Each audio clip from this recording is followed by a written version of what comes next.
In the 3rd century, one after another, the eastern domains of the Roman Empire fell into the hands of the Kingdom of Palmyra, on whose throne sat the Queen of the East, Septimius Zenobia. This woman fought shoulder to shoulder with her soldiers, drank with her generals, looked after the welfare of her subjects, and waged a long war against Rome. Palmyra was an oasis and an ancient staging post for caravans crossing the Syrian desert. The Arabs called it the City of Palms. Becoming a metropolis full of trade caravans, it received the Greek name, Palmyra.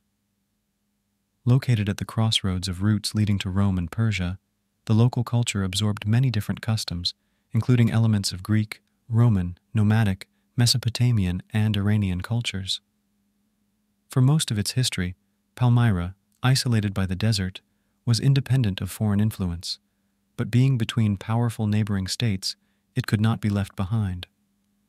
Around 230, a member of Palmyra's ruling family became a Roman senator. This man we know by his Latin name Lucius Septimius Odonatus. He established his personal authority over Palmyra and was soon appointed Roman consul.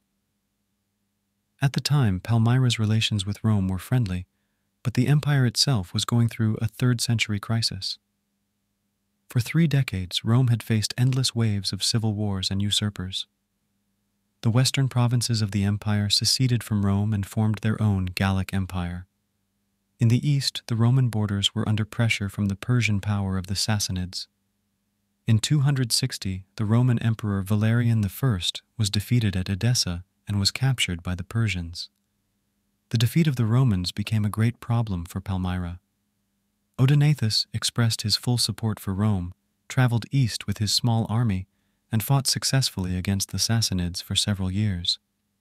Eventually, the Persians retreated into Mesopotamia, and the battle-hardened army of Palmyra became the only defense for Roman citizens and the Hellenistic population of the eastern provinces.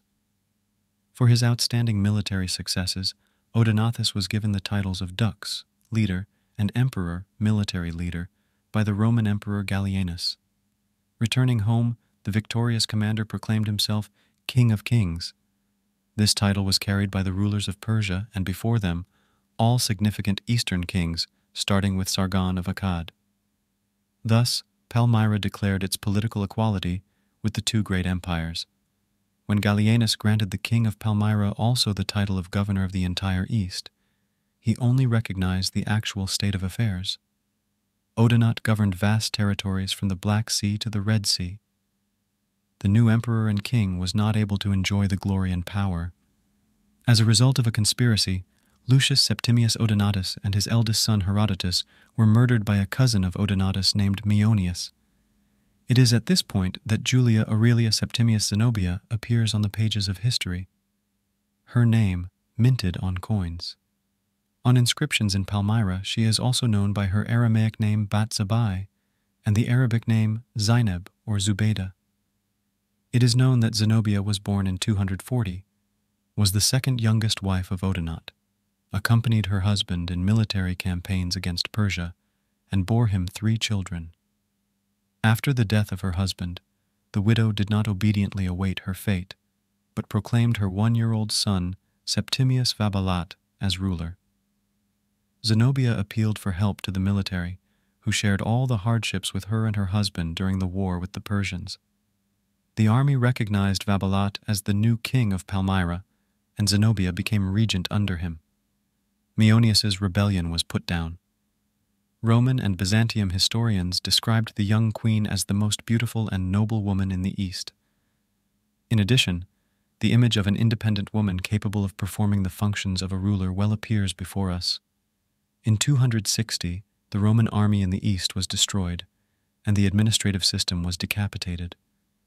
The richest eastern provinces of the empire were left to themselves, the local elite was confused, and the authority of Rome seriously undermined. It was this power vacuum that Septimius Odonatus of Palmyra filled. Roman Mesopotamia and Syria were constantly under military pressure from the Parthians and then the Persians. In such a situation, the ideas of local separatism were unpopular. Strong power and unity were needed to fight off enemies together. However, during 7 years of wars against the Persians, the Roman East learned to solve its problems without the help of the center. The legitimacy of the new power structure was given by the titles that weak Roman emperors gave to Odenatus. His power was a symbiosis of semi-independent allied to Rome-Palmyra kingdom and border Roman territories. With Palmyra did not have direct control over the entire region. The assassination of Odenatus threatened to destroy the delicate balance of power. So when Zenobia proclaimed herself the new ruler of the East, the Roman provinces supported her. It is difficult to say what role the personality of the Queen of Palmyra played in this, and what role the army of her late husband played. In 268, Persian armies invaded northern Mesopotamia. During the campaign, the troops of Queen Zenobia forced the enemy to retreat. There is circumstantial evidence of a major decisive battle in which the Palmyrians won. In 269, in the Roman province of Arabia, activated separatists. Here was still strong memory of the independent Nabatean kingdom. The capital of Arabia, the well-known city of Petra, was the trading rival of Palmyra. Therefore, Zenobia has sent on the help of the Roman governor the soldiers. After a series of clashes with the Nabateans, the province was pacified. A conflict between the government of Palmyra and the Roman administration of the East had come to a head. Zenobia and her cronies sought to establish direct and complete control over the region, and people who received power from the hands of Rome did not want to lose it. In the spring of 270, Palmyra commander Septimius Zenobia led his troops to the capital of the Roman province of Arabia, city of Petra. Former allies on wars with Persians and Nabateans have converged in battle. Romans were defeated and retreated to Egypt.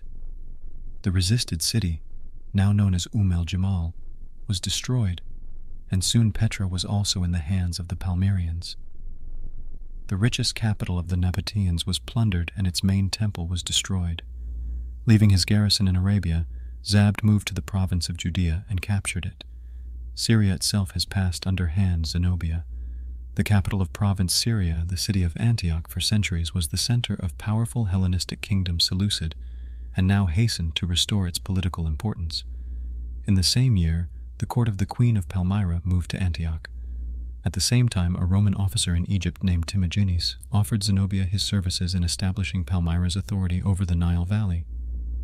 At that time, the prefect of Egypt, Tenagenon Probus, was fighting pirates in the Mediterranean Sea, and was therefore absent from the territory entrusted to him. The proposal was accepted.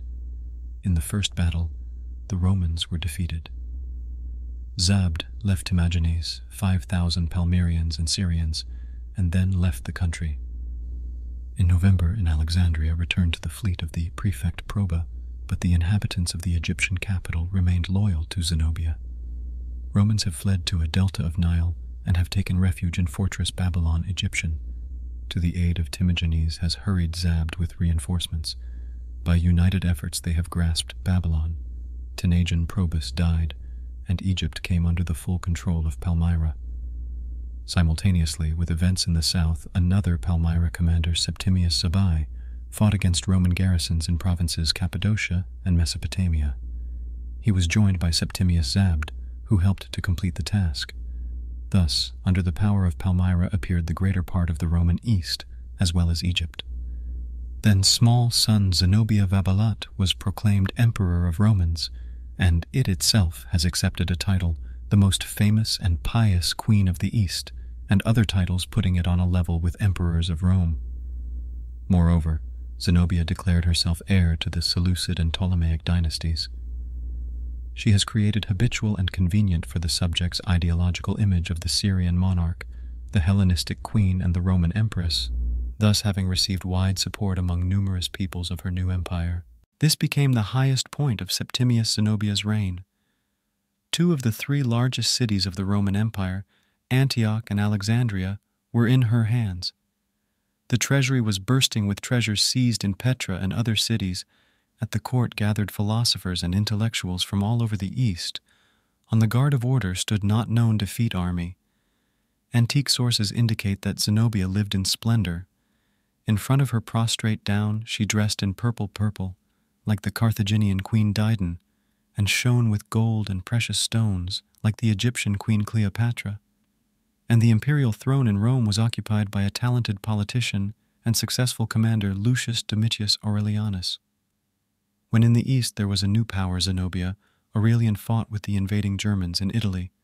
In this situation, Aurelian tried to negotiate with Zenobia, wanting to preserve at least the formal integrity of the empire, but the Palmyrians no longer needed it. Energetic Action's new Roman emperor has defeated Germanic and has put in order in Italy, Dalmatia, and Dacia. Having collected in a fist all resources of subordinate provinces in Africa, Greece, and Asia Minor, Aurelian began to prepare a campaign against Zenobia. The choice, with whom from rebels to be dealt with in the first place, was determined by the location of Egypt in the hands of Palmyra, who owned the Nile Valley that could feed the people with cheap bread. The first Roman army of Marcus Aurelius Probus landed in Egypt, and by the fall of 271 completely subjugated this province.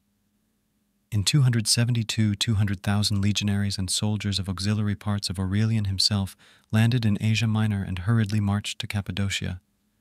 The cities of the regions of Bithynia and Galatia hurried to testify their loyalty to the Roman emperor.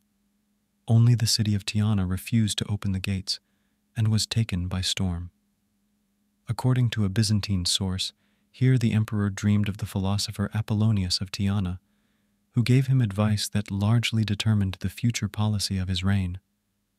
Inhabitants of the fallen Tyana have been pardoned, and soon the Romans have subdued and province Galicia.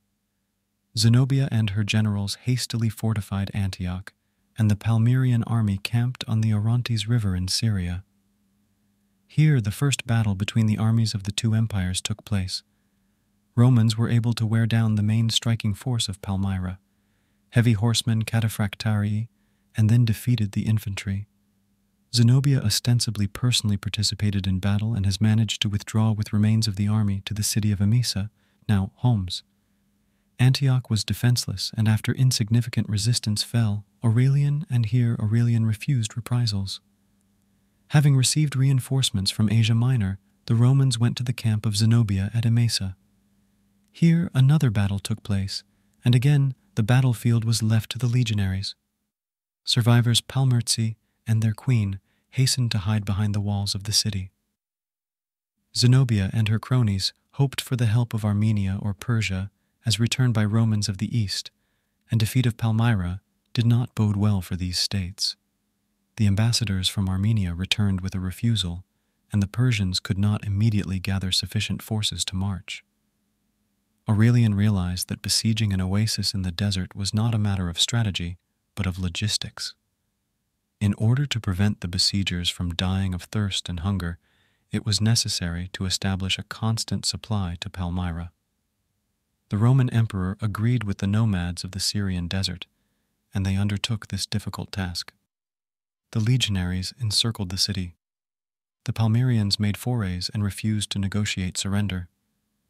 When Roman siege machines destroyed the fortress walls of the besieged city, Aurelian sent the following message to the queen.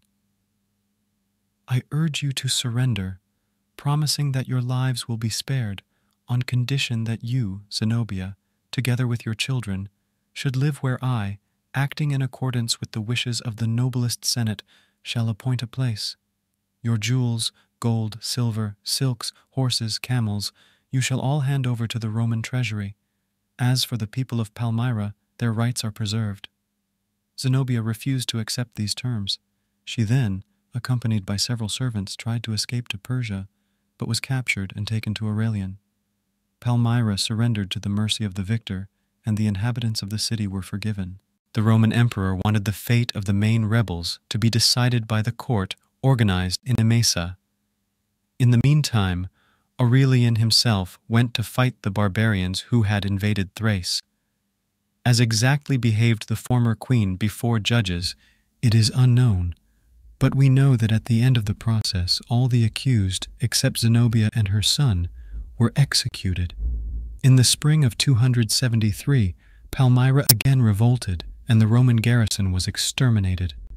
At the head of the rebellion was a relative of Zenobia named Septimius Zenobia. Emperor Aurelian's reaction was immediate Without any preparation, his legionaries crossed the desert. Antiochus did not expect such a swift attack and lost the battle. This time the city of Palmyra was destroyed. Only then did the Persian army appear on the scene, marching to the aid of the rebels. A new series of battles followed, in which the Romans won. In the next year, Aurelian joined Rome rebellious Gaul, which completed the restoration of the borders of the Roman Empire. The Senate and people of Rome considered that their emperor is worthy to celebrate the triumph. Zenobia has been delivered to Rome and has been shown to its inhabitants and foreign envoys as the valuable victorious trophy. The queen, chained in gold chains, was carried on the sacred road on its own precious chariot. What became with Zenobia further, it is not known. Some sources say that Aurelian was lenient to the captive and gave her freedom and estate in the vicinity of Rome, where she spent the rest of her life. There are reports that the beauty won the heart of a certain Roman senator and gave birth to a new husband, several children. When Aurelius during his triumph exposed Zenobia, he sent a letter to the Senate. In the letter, he explained that Zenobia was a great leader who inspired and won victories, planned great deeds wisely, understood his army and people well, and knew when punishment and when generosity was needed. Palmyra Empire lasted only 4 years, but for such a short time the family Septimius managed to do a lot. About the real role of Zenobia can speak one very important fact. After the murder of Odenaut, any of his relatives could proclaim themselves regent at the minor heir, but it was she who did it. Around her rallied associates of her murdered husband, the elite of her hometown and the best intellectuals of the East. Even Roman historians, hostile to Palmyra, treated the queen's personality with respect.